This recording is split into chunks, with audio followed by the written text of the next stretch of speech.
How to fix Instagram account temporarily locked on your Instagram account. Today guys, I will show you how to fix this problem. Just watch this video until the end.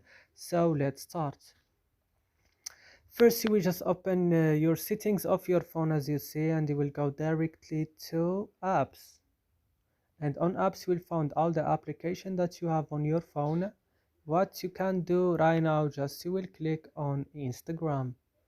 Then on Instagram you will go directly to storage, and you will go to the bottom of the screen and click on clear data, and then you will click OK, and it will fix your problem. So that's it. I hope this video is useful for you. Don't forget to like, also to subscribe in our channel, and see you in another videos.